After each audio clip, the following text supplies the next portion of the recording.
Okay. John, you've suggested that when it comes to being moral and to the prospect of enhancing morality, that freedom to think as we wish and to act as we wish, crucially, is probably the most important value, and that's why some forms of moral enhancement we should view as threats because they impinge on freedom. And you have said that one of the problems with the idea of the God machine that intervenes to stop us from committing seriously immoral acts is that in the world of the God machine we are not free to do as we wish and take the consequences. I wanted to ask you if you think that freedom is the most important value and freedom of action is essential for genuine freedom. Is what we ought to be enhancing actually freedom of action? So, for example, if the only thing that prevents me from going on a murderous rampage and killing and harming others is my squeamishness at the sight of blood, ought we to remove that so that I would then be more free to do as I wish and take the consequences, which would be presumably going to jail? Or should we increase someone's physical strength so that they are able to harm others if they want, if that's the main thing that prevents them from doing so? Well, freedom is a moral and political idea, and there is a traditional distinction in philosophy made in many ways over the years, but I'd like Ronald Dworkin's formulation of it, the difference between liberty as license and liberty as dignity. And I'm concerned with liberty as dignity. So it's not just the freedom to do anything you damn well please, including rampaging and killing and maiming. But certainly freedom understood in moral and political terms is a prerequisite for everything. However you want to live your life, whatever you value, whether it's happiness or anything else, you can't pursue that way of life unless you're free to do so. So that I see liberty as foundational in a way, for example, that Peter, I think, doesn't, from what I gleaned from his talk this morning. Would it be right to say that part of the reason that we might object to the God machine, which not just stays your hand from committing the immoral act, but actually, as I understand it, changes your mind about whether you want to commit it? Am I right in saying that perhaps part of the reason we object to it is because it doesn't just constrain our freedom to act, but also constrains freedom to think? So would it be better, for example, if we experienced the feeling of constraint, we knew what we wanted to do, but were unable to do it? Would that change your views on the God machine? I don't think so, if I understand your question. The God machine doesn't change our minds. Our minds remain the same. It makes it appear to us that we have changed our minds. So what the structure of the God machine is that we've decided to do X, and then the God machine intervenes and makes us think that we really want to do not X. But that's not what we want, and therefore it's not that it changes our mind and gives us, so to speak, a better decision. It takes the decision away from us and makes it itself, and that's why it is truly totalitarian. Okay, I think there's perhaps a problem here about what we think and what we think we think. So you say it would not be that we would change our mind, the machine would change our mind for us. There's no suggestion that the machine offers us better reasons than we had before. So this is an instant mechanism that somehow is supposed to change our minds without there being anything else that has changed. It ought to lead a rational person to change them. Therefore it is not, so to speak, something that leaves us free. It merely makes what we freely choose a different outcome. It actually intervenes like a tyrant in that process and prevents the proper exercise of our reason and our will. Okay, that leads us actually into the question that I wanted to ask Peter, but you might have some further thoughts on that as well when it comes to changing people's minds by different means. Peter, in the last session we were discussing mood enhancement rather than moral enhancement, and the question of whether if we could make people happy by various means we ought to do so. And in the discussion we reached a point where I think we agreed that if we could achieve moral enhancement through mood enhancement, that would also be a good thing. So to give an example, if you're doing a job that's very arduous, involves a burden to you and that you naturally might not want to do, but you could, say, take a drug that makes it a pleasurable experience, and that after a while the association of the pleasurable experience of the drug with the activity would actually make you come to like that quite arduous job. I think we agreed that that would probably be a better thing to do than to quit your job and do nothing the rest of your life. Although your life might be good for you in both senses, it's good in the larger sense if you do the good works. And so I wanted to ask whether you think this approach to mood enhancement for the purpose of moral enhancement would justify, let's imagine that there's a place called the Ministry of Good Works, and whatever it is they do there, it achieves good in the world for others. The job is hard, it's something that most people probably normally wouldn't like to do. Are we justified in putting, let's say, lithium in the water or drugs in the air at the Ministry of Good Works so that everybody who works there takes pleasure in their job and eventually comes to like it, even without the influence of the drugs? What do you think about that?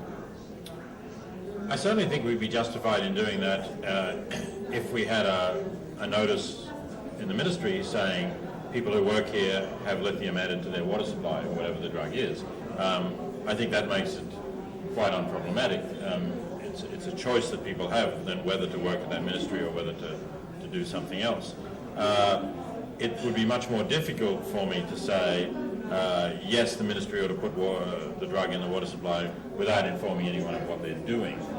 Because I do think, and I agree with John about the importance of freedom and informed choice. Maybe not for me quite as much a fundamental value, but still a very important value that we don't want governments to cross a line in terms of medicating people without their consent. I think that's been a really important principle in the development of modern medicine, and this would cross that line. If I may, it also is, of course, that in democratic theory, government by consent of the people is an essential part of that theory. So that and consent is, as it were, a dimension of freedom. So you can't have a democratic society, however, whatever else goes on, without having freedom at its heart, because the consent of the people is the freely expressed will of the people. Right, and the people need to be informed about what the government is doing. Government should be open and transparent. I agree with that. And so that view would also support being able to make a choice to use the God machine, as we were discussing yesterday. Yes, if we imagine this machine as functioning in the way described, then you would not want the government implanting it in people without obtaining their consent for doing so. And indeed, once the machine had been implanted and was up and running, the machine would rule the world. And it would be in the machine's interest never to let go. Well, then would cease to matter what the ways in which I'm not sure why it would rule the world. We're implanting individual machines, as I understand it, in individual people. So it would only be if you implanted the machine in everybody that would rule the world. You have to presuppose that the machines won't communicate one with another, and that probably everything we know about the digital world means that is very unlikely. I think we're maybe speculating. We're speculating in some way in the future here. And I think you would support a free choice to use the God machine. I think you suggested perhaps we could have a choice every month whether or not to switch it off. But I actually think there's another problem there, that if we think that the God machine is constraining us from doing the things that we want to do that are perhaps highly immoral actions, I can't see how the machine would let us decide to switch it off if the consequence would be that we then go and commit that immoral action. That's like saying the machine wouldn't stop us pushing a boulder because the boulder falls on somebody's head before you've done it. Just the sort of decision that the machine was designed to forestall. Now, I think we... This just depends how the machine is designed, right? I mean, you could have the machine to have a programmed downtime for, 5 minutes at noon every 15th of every month. And then you must decide to re-switch it on rather than... But you also have to bear in mind that we, having been on the machine, would be constituted by the decisions we have made, as we all are now. We are constituted by the decisions and the choices that we make.